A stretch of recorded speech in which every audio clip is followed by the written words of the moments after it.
Thank you very, very much for this platform, Rice. And I'd love to introduce my next speaker. And the title of the session is Celebrating Cultural Pride at Chug Valley. So where is Chug Valley?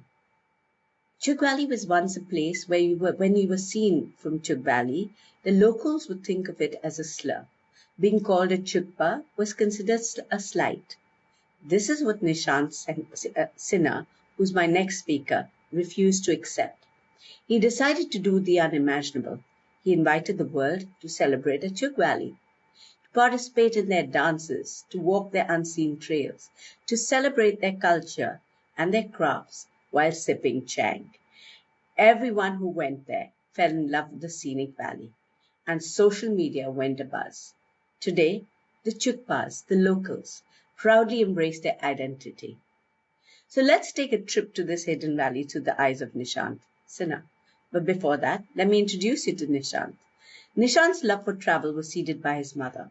A trip led to the building of ChaloHoppo, a travel company which he developed, where he was implementing business, communication, and marketing strategies focused on showcasing rich heritage and diversity of Northeast India. COVID-19 set a spanner, and the pandemic made him realize the power and the importance of community tourism. He then went on to pursue a shipping scholarship and an MSc in management for Durham University. Armed with his knowledge, he joined WWF India as a coordinator of community-based tourism. Together with his team, based in remote West Arunachal Pradesh, they began to transform the remote marginalized community into a thriving hub of sustainable tourism. Every product, every event is designed to create socio-economic benefits for the community while minimizing environmental impact. So in 2024, Nishant and his team at WWF India partnered with Team Mohan to host the Chug Valley Traditional Festival. This not only put the region on the map, but gave back the confidence and pride to the Chugpas. Let's take a journey and see how this little transformation, this journey took a village from obscurity to cultural pride, becoming a future of sustainability and immersive tourism. Nishant, the floor is all yours. Please do share how you did the impossible. Right. Thank you so much, Soniya, for such a warm introduction. In your introduction, I sound like a hero, but I can assure you that I'm not the hero. I think a lot of people's efforts went into making this event possible. It seemed quite difficult initially. So the idea began with me having worked in Chug for over a year, since July of 2023. And what I had noticed was that there's a lot of potential in the village. We were already working in promoting their crafts and the traditional food of the area. And the village had stayed away from commercial cash crop cultivation. So, and the setting of the village, of course, helped, being in the idyllic valley that Chug is. So the idea of the event was to bring all of these different good aspects of Chug under one platform and showcase it to the world over 2 to 3 days. And that's how the Humbi Heritage Fair eventually came up. The other interesting fact also was that while the entire area that we are working in, which is the West Kameng district of Arunachal Pradesh, is comprised of the Monpa people. It's a large, one of the major tribes of Arunachal Pradesh. The Chugpas, or the Duhumbis as they would call themselves, are another subgroup kind of nestled in the valley, surrounded by the counterparts who are more prosperous and also larger in the population. So, doing this event would give them the pride and the voice, and of course economic benefits, and that's how it all began.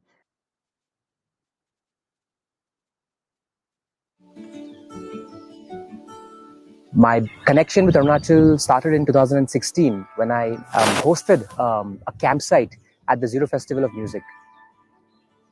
They had such great heritage, culture, and traditions, but modernity was creeping in, coming in really fast. The biggest challenge is in 2012 when I was a backpacker. Since then, at now, which is 2024, I've just seen that rivers are being dug up. Like there are at least about 5 to 6 earth movers inside these rivers, and stones are being pulled out and sand is being mined. Even if you think about the financial implications, Arunachal as a state wants to depend on tourism. No tourist wants to come and see a JCB digging up the stones, and there's a pile of stones before you enter a village. If they want to make tourism one of the main sources of revenue, then they have to preserve and conserve this. According to the villagers, some of the ladies were telling us that people from Chug now are called Chugpas. So Chugpas, according to them, were sort of looked down upon. So if you're dressed very shabbily, you're not clothed very nicely, then they would say, oh, this is a Chugpa. And I think that is a big concern. And the Chug festival came about through that. My name is Nishant, and I'm originally from Tripura. Like, I have seen my own people kind of leave behind their own heritage. But it's important that people also don't leave behind everything that is old. So I thought if I'm working in the tourism sector, the biggest contribution that I can do is create certain models or ideas where there's a combination of modernity and tradition, connects to the community. And that way, Duhumbi means the people from Duhum, Duhum being the original name of Chug village, the original settlement from where today Chug has spread out. Talking about the role of the genders here, the driving force were the women, but it's the tenacity and the desire to do something within some of the local people that we met is what made us choose Chug as the venue for this inaugural Duhumbi Heritage Fair. I think the event primarily was driven by the self-help groups, handmade paper making, which is being done very voraciously by one lady, and she's gathered a group of women around her. Dorji Chojam has been doing this. So that's one activity which is unique to the entire Monpa region. However, the craft is not being practiced as much as it should have. So Chug is one of those villages that's reviving the old art of handmade paper making. Then we also found very determined and very quick learning ladies who were very eager to kind of do whatever it takes to come ahead or come up in life.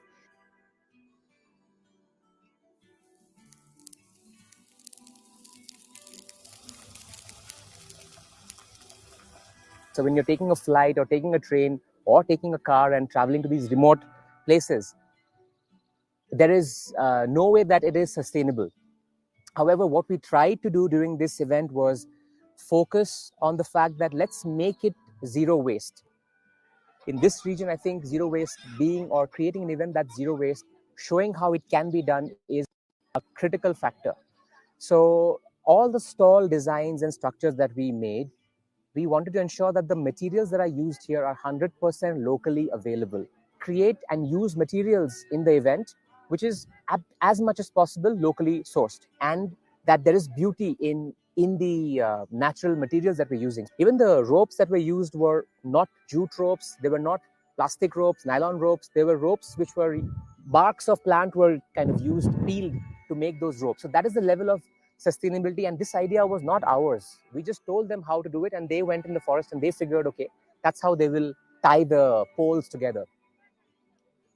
So right from serving the food in leaves, stitched plates, and just bare leaves, to having the stalls designed in bamboo, to creating the stage with wood which will be going back to the Gompa. Preservation of nature, open beautiful forest trails, and keep the old intact, keep nature intact.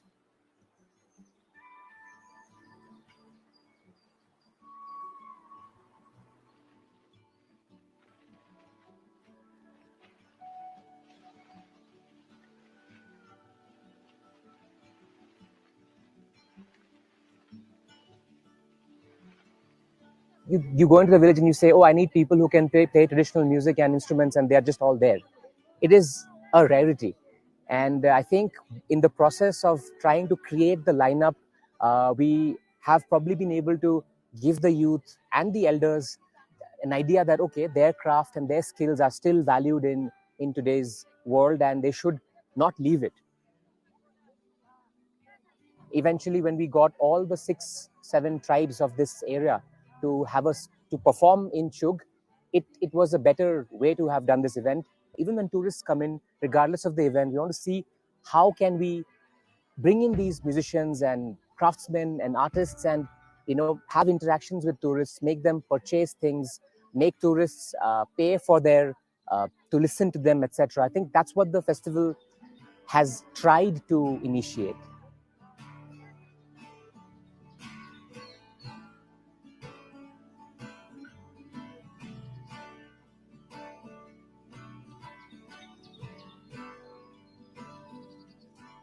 There were more challenges than there were easy ways out for us. And I think it was the sheer will of the team that had come together to do this. We got a lot of support, moral support, and also technical support. The biggest one being the weather. We did not expect the weather to be so wet and harsh. It was almost like we were in Mawsynram or Cherrapunji. The road leading to the festival ground caved in just a day before the event. So 90% of our efforts a day before the event went in fixing a road. And the next day, the road was ready.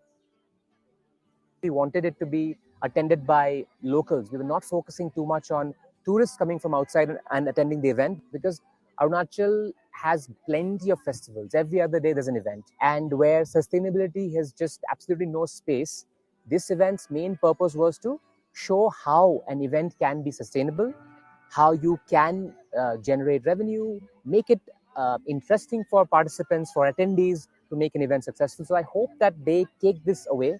They see how we packaged and sold the goods that we were selling, the vegetables and everything, and they just take those small things and copy it. So we want people to come and please copy these models that we are trying to present, and Duhumbi Heritage Fair is just one of those many models.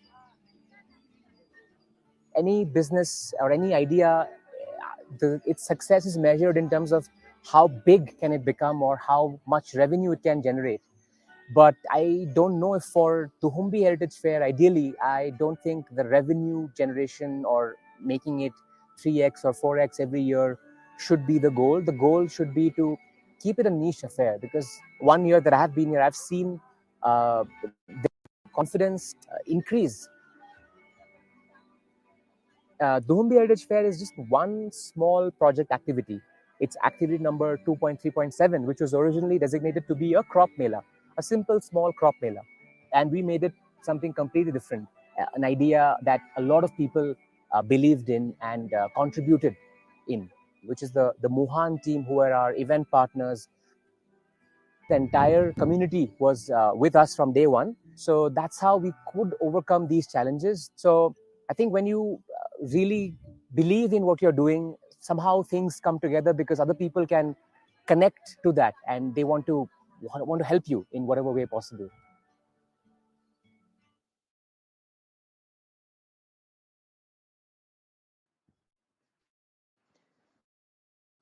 Right, that was quite a throwback for me.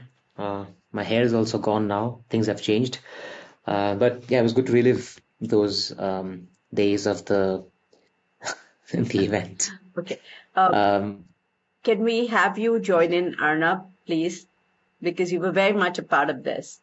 And I loved it. I think I missed out one thing while I was editing the film, was the fact how you all worked together all through the night in the rain with the landslides to put this up again. You want to give me a bit of the drama before you go into the description of where? How?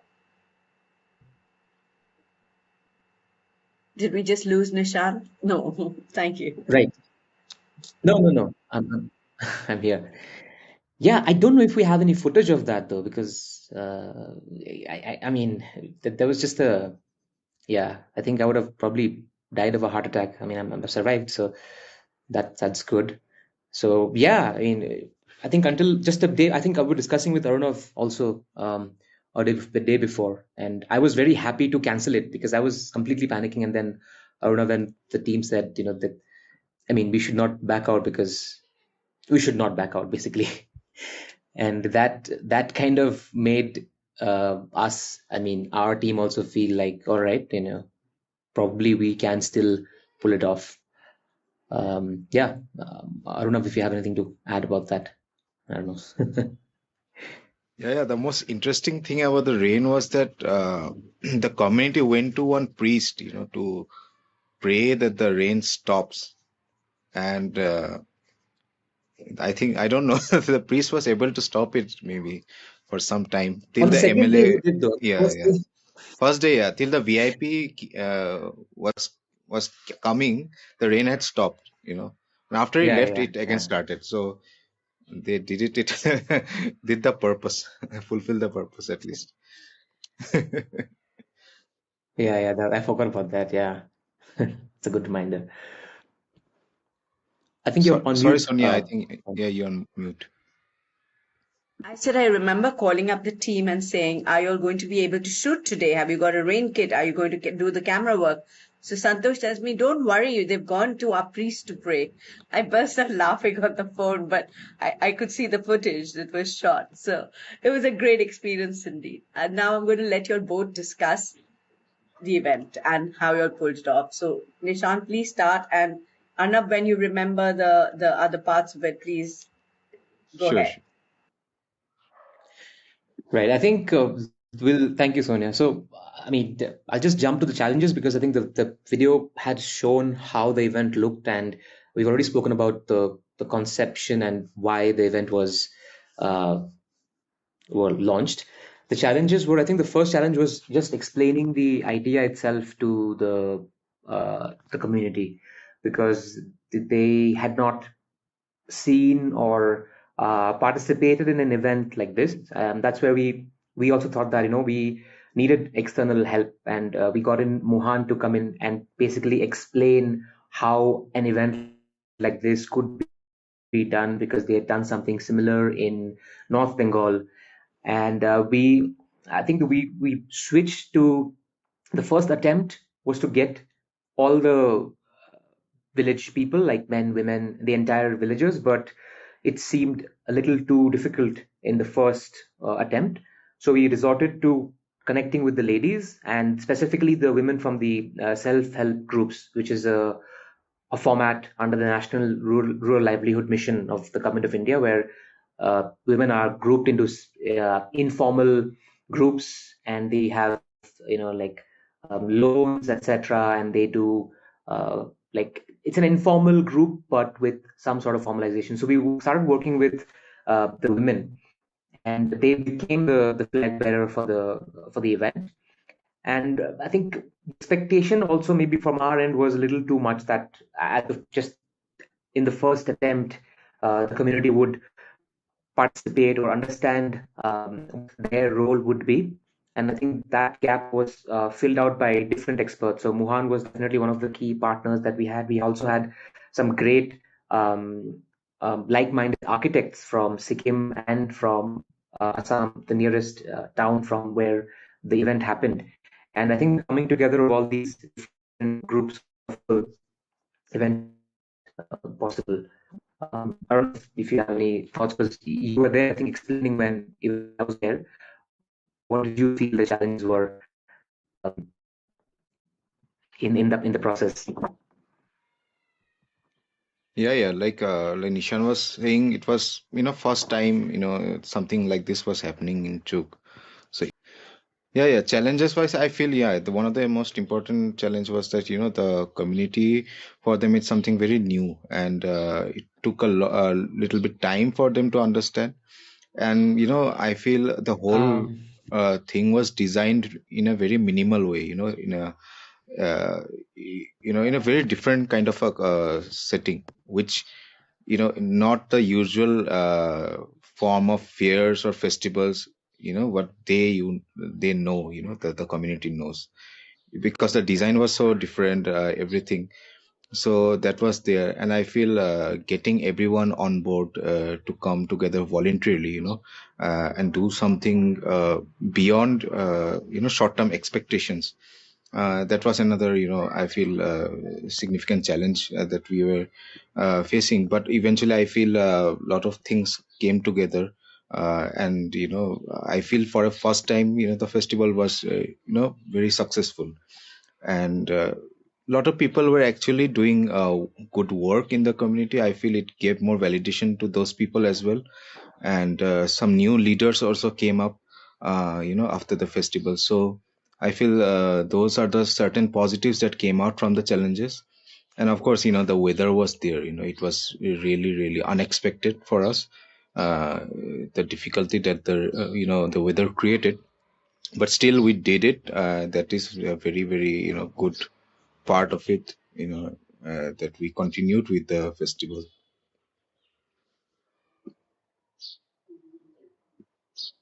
One of the things that I'm noticing, which is a common thread in Chug Valley in your festivals, is that y'all seem to be like a mirror. You'll go, hold a mirror to the community and say, look, what you'll have is precious. Look, what you'll have will be appreciated by the world. Look, what you'll have will be liked by people. Which means that you give them confidence, you give them respect, you make them realize that they have some worth. And I feel that is one of the critical features in what you are doing. I think it's a very subconscious feature.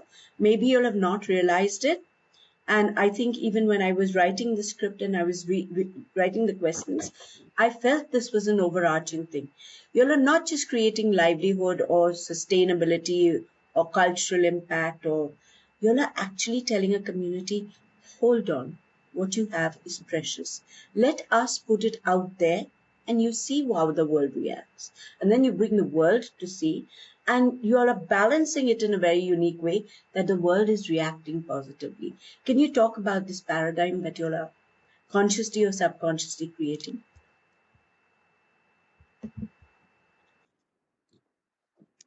I think that's a very interesting point, Soniya. So I think the challenge with communities that have been disconnected for a very long time due to infrastructural issues and political and other challenges is that when you're suddenly exposed to the larger world and you kind of see that things are different at their end, and the norm of success or success primarily has shifted from what as a village or as a community you've been used to, and then suddenly your benchmarks and what you are achieving or striving for changes, right? So and then you feel kind of worthless, that okay, I'm just a villager, I'm lagging behind, and I need to uh, catch up, with the speed and the developments that has happened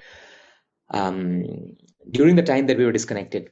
So because if people are confident and believe that they are that their existence, their culture, the tradition, their ways are worth it, and also they're able to identify the positive and the negative. It's not that everything that is old is great. That's not the case, right? But be able to distinguish between what needs to be kind of let go, because there are better ways to do that, and what needs to be cherished.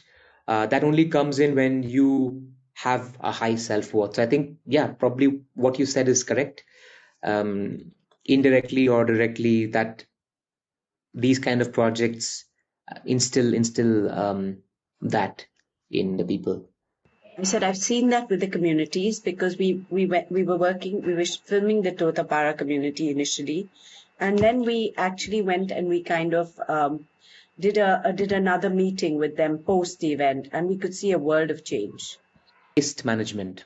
I think the waste, we are very concerned about having an event and not being able to manage waste and create further waste, because waste management is an issue not just in Chug but across Arunachal and perhaps across India as well. But in Arunachal particularly, waste management is a massive issue. So we connected with another local NGO, not local, they are a Assam-based NGO who are working in a neighboring valley, the Northeast Waste Collective team. So we got them on board, and the engagement that we want to have with the Northeast Waste Collective is not just during the event. We wanted to ideally have them as kind of partners to train the community on waste management for an entire year. And the Duhumbi Heritage Fair, the event was just the initiation into what would be a year-long engagement. And I think they did a pretty good job. It was challenging for them as well because of the shortage of time, the tight deadlines that we were kind of working towards. But excuse me, but they did a pretty good job. And the event itself had, I can say, I mean, not zero waste, but it was as we expected, because we were not selling anything that had waste to begin with. And everything was categorized, and there was a team of women who were mobilized to be managing this waste from before the event, during the event, and after the event. So I think that's a big challenge that we tried to address. Now, whether this is enough, the answer is no. Right? It will take longer time, longer intervention, but we have started, and that's important. And what's important is to keep on building on it, and hopefully in the future they will be able to embrace like zero as a part of their culture. So yeah, anything else, Arnav, that you think I may have missed out on?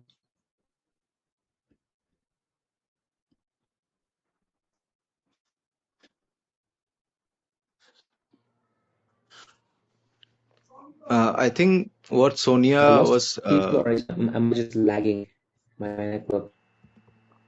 I think, reflecting on what Soniya told about, like this kind of initiatives and events are basically a kind of a reflection of the community. So I feel, in this, in general also, whenever we have these festivals, so one good thing about these festivals is that you get to see a lot of dynamics of the community and how they are.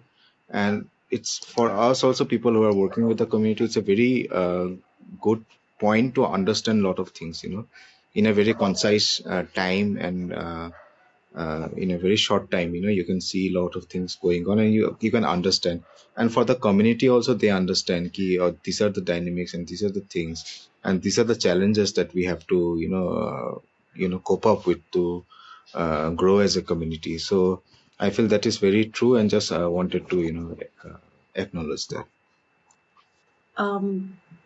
I also feel one more thing. I feel that when you're left, Chug, you all both have had this experience. What was the experience of the locals? Can you give me some of the local feedback? Because you all went into, yes, create change, have an awareness on zero waste, have an engagement which tells them how to revive their crop mela and how to learn community tourism. But you're also left this immense pride, and then you're built a museum. I want you all to both talk to this, please. The museum being a very Right. important feature. Because yesterday we had Itisa, and she spoke about how important it was. So I'd love you to expound on that first. Right. Yeah, so I think because of the event, a lot of ideas that were in the pipeline got fast forwarded. The museum was one such place because the architectural heritage of the Monpa people in general is just fantastic. The traditional homes and the material that they use to construct those homes it's obviously a little similar to Bhutan, considering the weather and the terrain that both of these neighboring regions inhabit. But it was eroding at a very rapid pace, So while the primary work that the organization that I'm working with, which is WWF, is to conserve nature and environment, these old structures, the houses, they are sort of how do I say, like they are gatekeepers indirectly, because when you start raising those homes down and then constructing modern structures, it also kind of delineates the boundary of what will you stop at, so that way they are indirectly very important to conservation. And the museum that was established during the event, which is functional even now, was in one of those abandoned homes. This is probably like a 300 plus year old home on the old village, where the road does not go through that anymore. So it's a short hike, about a 10-minute hike from modern road. And it's the house itself is a museum. And then inside that, we did a bit of, we didn't change anything structurally, but the roof had fallen off, like the canopy had fallen off. So we just put those back in place and installed the old kitchenware and farming tools, the granaries and all of that. And the process is, I mean, the idea is to not just limit it to a passive museum where people are walking in and looking at things and going away.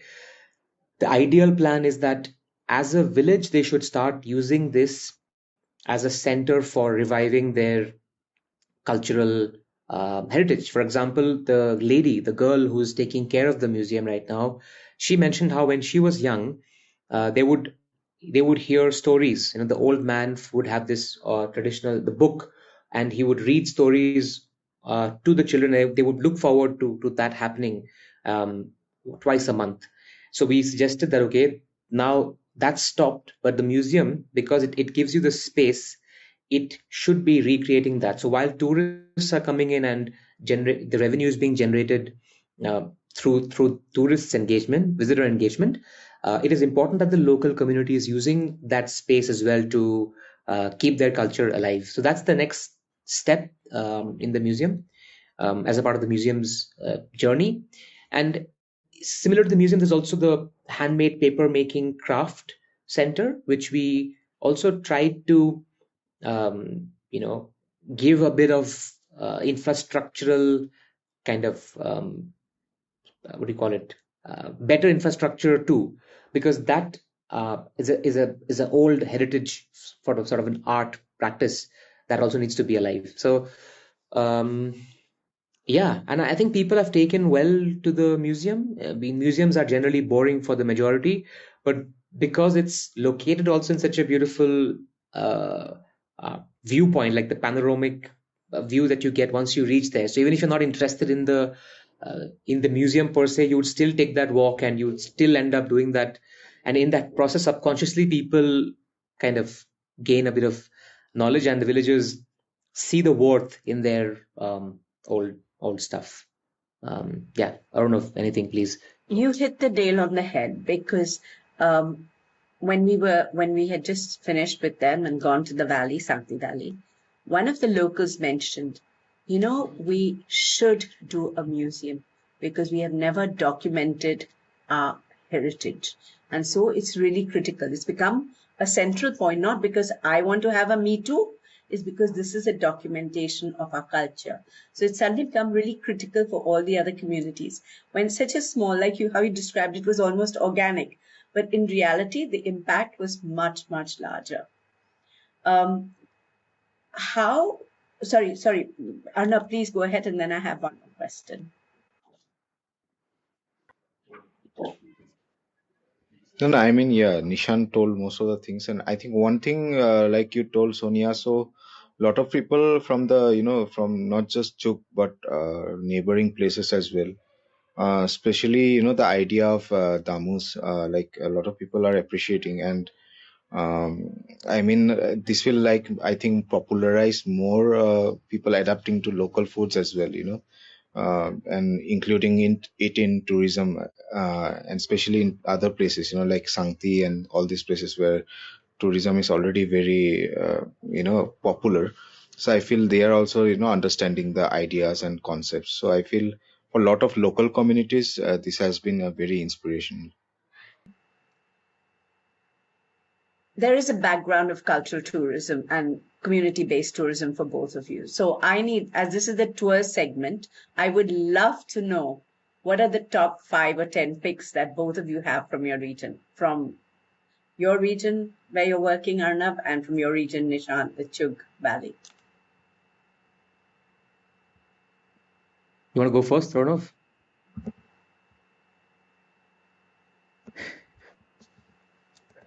Ten picks, Any places that you would say. So as it's a tour segment, everybody wants to know where are the best places to go, which are sustainable, which would help the community, which would be perfect to visit, the experiences, the festivals. Of course, you can start by saying, come to Asar Pandar. Yeah. I mean, come to all of our programs like this. Just all the 10, 20 picks. But yeah, I feel just, maybe one place is Zemithang, which is very interesting place. It's also in Western Arunachal. So it's a little bit towards, the Tawang area. That I feel is very interesting and very, they have still preserved a lot of old things, and also the natural beauty is so really nothing like it. And another I feel there is a place called Umswai. It's in Assam. So that's another place where the Tiwa, which is a tribe in Assam, so they are still there, the hill Tiwa, and they have still preserved everything. And I have visited one of the most interesting festivals till now, where it was still raw and everything, and all the community was open. And this I forgot the actual name, but in their community these festivals are rotating, this year the festival will be in this community, and in the next year the festival will go to another village. So it was a very interesting concept, and I feel the Tiwas of Unswai Valley are still very much, they have preserved their culture and roots. So I feel, these are some of the places. And then Zongu from Sikkim, where the Lepchas stay. So that is another interesting place that we have visited. And there are so many places in Northeast, the list is endless. You're right. I absolutely love Zongu, and I love the people there. They are probably the fiercest and yet the most gentle. And they have some pretty decent homestays there, where they balance the culture and especially like Gyatsos, Malayalang. Yeah. And Zongo has a rich history of activism and especially conservation. Very. So that is a very important, I think, stand that the small community has taken. Yeah. And it was such a small community that actually made a difference to all the dams that were building. They were the first community that actually created an awareness and stood up, and to actually had the government assess what they were doing and have a bigger viewpoint for that. What about you, Nishant? Where would you tell us to visit in Chug Valley? What are the best places chugging around? I'm saying tough question because depending on what we want to consider. I think most probably what I would like to discuss is beautiful places, nature, community-led tourism, somewhere which would impact the tourist as well as the locals in a very win-win manner. Right. Like I would start by saying Chug Valley Festival, to be fair. Yeah, I think Chug Valley definitely, and we are hoping that we are able to gather the interested parties and have the second edition, because this time the intervention or the participation from our end would be much lesser. We would like the people to participate, the community to participate more, and hopefully that happens, and then tourists must visit.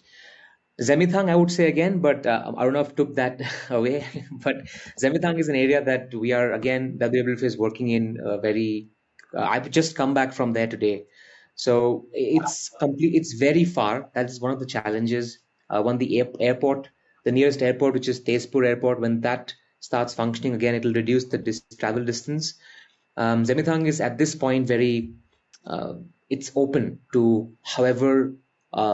It can, it's open to being shaped. So Muhan is entering there, and I'm happy that an organization like Muhan will be running tours in that region, because we need different types of tours, but with a similar mindset of slow and responsible tourism. So Zemithang is one. Nagaland I've always found very fascinating, and I think name a very common village because they've been doing it for a while, but um, but they do it well. So Konoma, it's a very popular village, I think, Asia's first green village, etc. But if you walk around the village itself, I mean, there's no concept, there's no waste. They have a when you enter the village, you have to pay a certain fees, and they will allot you a guide from the village. So that way, I think the ideals of community-based tourism, the income being spread in the community, is being done well by them. Again, another popular place, I'm going against the norm. I don't recommend popular places, but since those places are working well, Molindong in Meghalaya, the cleanest village, I think they are doing a fantastic job in terms of how they are managing it. Okay, it may be boring for somebody like me who's looking for something very novel or new because I've been doing this for the last decade almost. But the way they have been able to um, do things within the community, divide their tasks and responsibilities, and that's very uh, True. interesting for people to learn, right? Um, Otherwise, Meghalaya is fantastic. Meghalaya's True. any place you go in Meghalaya, because of the geographical structure, like it being a plateau and then the rivers just cutting across, creating canyons and beautiful waterfalls and plenty of caves. So Meghalaya is definitely anywhere you go, you'd be, not won't be It's not disappointed. for choices. Yeah, yeah. Yeah. True. So I guess And it's still very raw. Sorry to cut you. It's still very raw. I feel it's still very untouched. Their right. Garo festivals, their what are the bachelor huts called? They still The have those more, bachelor huts. but They that's have Morungs. That's in no, Nagaland no, though. no, In no, that's Meghalaya. not. In Meghalaya, they have these bachelor huts, especially in the East Garo tribes, where Right. they have these local homes where all the men go to stay before they become gentlemen or get married. And it's got a beautiful culture. I mean, Meghalaya is another beautiful place, yes. The whole of Northeast, I think, is relatively open. Sikkim, the places in Sikkim, which like I went to see the Drogpas. Tell us about the Drogpa community, Nishant. I'm sure you all know about it. I mean, my understanding of Sikkim is not the best as much as I would have liked. So I think Arnav would know better. Because yeah, Arnav, do you know about Yeah, the No, you're a Brokpas are Christian like similar nephew. to Brokpas Drogpas, in yes, yeah, Arunachal. Yeah, so yeah, they are called Drukpas in Sikkim. yeah. So they are this nomadic, Community. shepherds and yak herders who stay like in very high altitude and especially in the Indo-Tibet, border Border. areas. Yeah, yeah. So they are in those areas, and nowadays, this culture is also declining. Especially in Arunachal, I've seen it, but in Sikkim, it's quite in a threat Yeah, because of the rising border issues, I feel, and yeah. then limitation of their land and their areas. So, and also it's very difficult lifestyle Climate to change. follow. So, Yeah, yeah. yes, yes. And So also in the climate, modern, sorry to interrupt, yes, the climate change has made it impossible. It becomes warmer for them earlier and colder much later. So that period when the yaks need to go up is really, really difficult. And even when they come down, they don't have enough of it. It's not cold enough. The yes, yes. yaks are not doing very well. And plus, he's right. It's a no man's land. This was a community that got caught one day between India and China when suddenly we went to war, and this whole Tibetan community has settled there. Plus, every child from the Drukpa joins the Indian army. So there are no youngsters to take this ahead. I think that's Hmm. where we come for the next festival. Difficult but not undoable. Yeah, yeah, yeah. That's a long shot, but we are actually planning for something like that. Yeah, or something with a broke pass. Come on, it's Yeah, time yeah, we yeah. do something with that culture, which is literally it's No, on the there is a festival called Rukpa Tishi. It happens in Sikkim.